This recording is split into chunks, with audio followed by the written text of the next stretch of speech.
귀염 뽀짝한 우리 집 반려동물과 오래오래 행복할 수 있도록 여러분들의 고민을 모두 들어드리겠습니다. 반려동물 건강상담소 보건소! 와!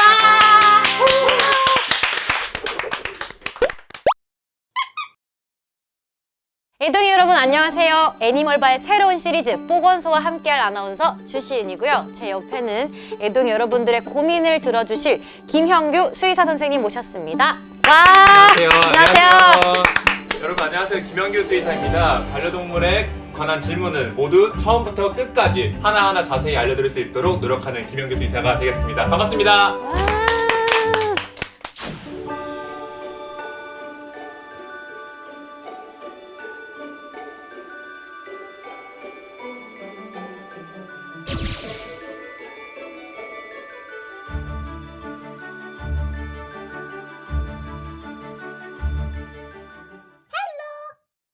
그러면 우리 보건소를 어떻게 대할 건지 마음가짐 한번 들어봐도 될까요? 병원에서 반려동물 보호자분들이랑 이제 대화를 하다 보면은 보호자분들이 공통적으로 가지는 질문이나 궁금증들이 되게 많아요. 예를 들어서 행동 문제나 아니면은 뭐 시기, 아니면 질환에 관한 모든 것들을 여기서 한번 자세히 많은 여러분들께 한번 알려드리고자 제가 오늘 나왔습니다. 와, 열심히 해보겠습니다. 네, 어디를 보고 얘기하시는 건지. 어디를 봐야 되는 저기를 보고 있는데. 그러니까 저도 안 보고 이거 카메라를 보는 것 같지도 않았어가지고. 야, 이게 카메라가 맞네요. 네, 이거 어떻게? 보건소는 우리 애동이 여러분들과 이 김영규 수의사님이 함께 성장해 나가는 그런 코너로 만들어 보도록 하겠습니다.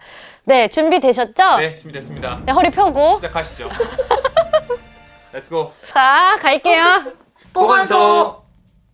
이 친구들이 오늘 사연의 주인공인데요. 네. 포메라니안 자매 꼬미와 꼬빵이라고 합니다. 과연 둘 중에 어느 강아지가 오늘의 주인공일까요? 저는 사실 이 사진을 볼 때부터 약간 직감했어요. 고민이 있는 친구는 바로 여기 오른쪽에 있는 갈색 포메라니안 친구다. 근데 상대적으로 훨씬 크네요. 그렇죠. 저 친구가 어떤 고민을 갖고 있지 않을까라는 생각이 들어요.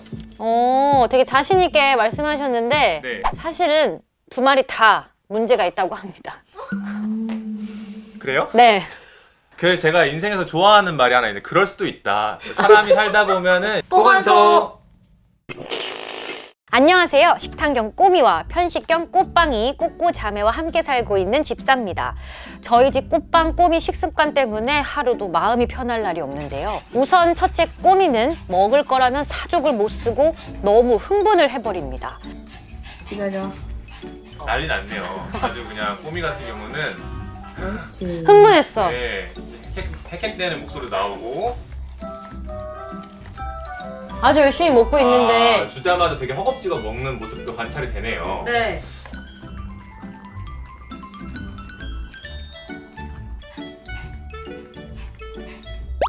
그리고 또 쳐다보고 있어요. 네.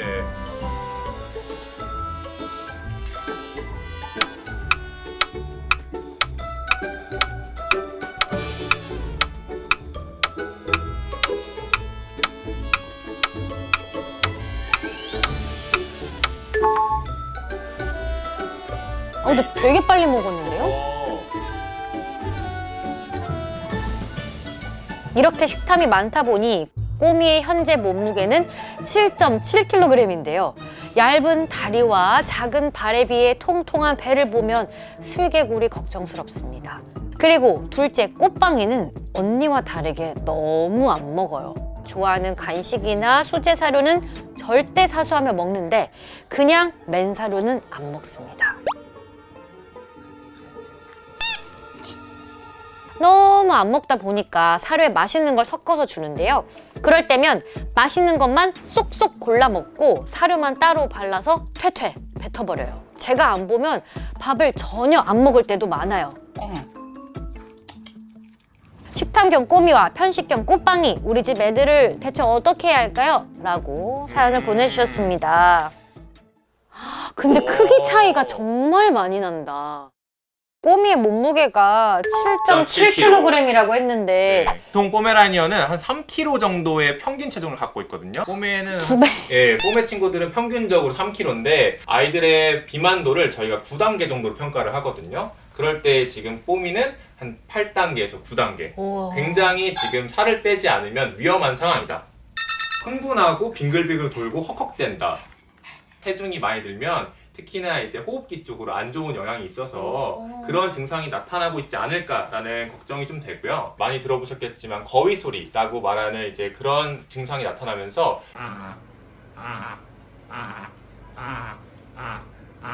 아이가 흥분을 하게 되고 호흡이 더 어려워지고 그러면서 나중에는 이제 실신까지 하게 되는 그런 위험한 상황이 생길 수도 있어요. 아, 먹는 거 한번 욕심냈다가 혹시나 아이들이 너무 적게 먹는데에도 이제 살이 찐다. 내분비적인 질환을 고려해 보시는 게 또 방법이에요. 그때는 병원을 한번 찾아가셔서 수의사랑 상담을 하는 게 제일 중요하죠.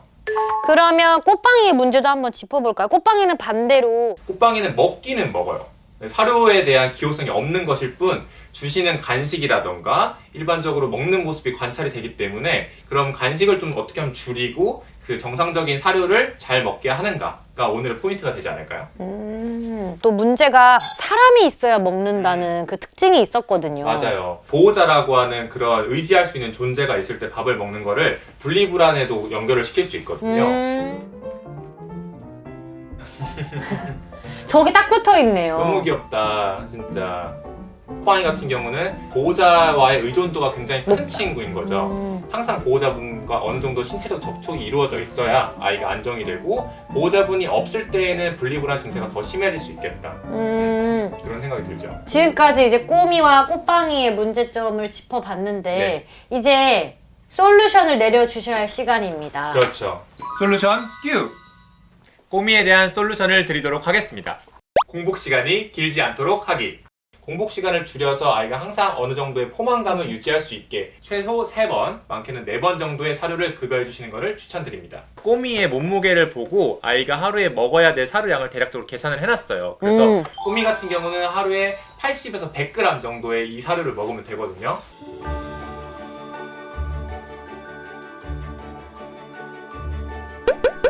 똑같이 주시는 거를 권장드려요.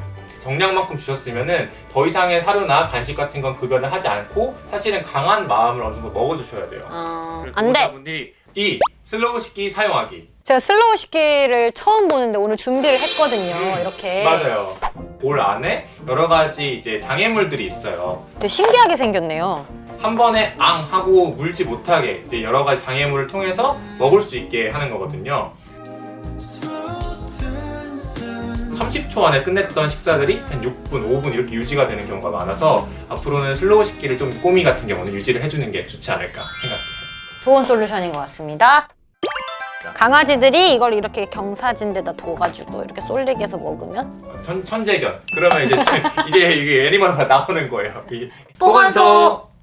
그럼 꽃빵이는 네. 어떻게 해주는 게 좋을까요?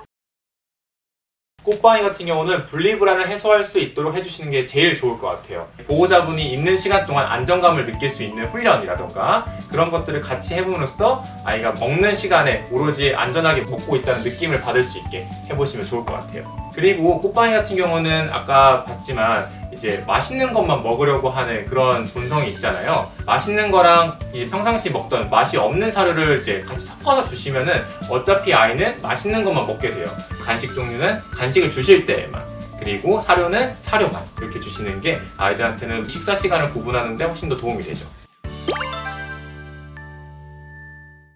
보호자분이 쉽게 하실 수 있는 방법 중에 하나인데 맛없는 사료를 전자레인지에 한 10초 정도만 데펴서 주시면은 아이의 사료의 기호성이 풍미가 확 살아나거든요. 그 냄새라던가 이제 포함되어 있는 지방산 같은 것들의 기호성이 살아나면서 그런 사료에도 관심을 가질 수 있게 하는 방법이 있어요. 오, 좋은 해결책들인 것 같습니다. 네.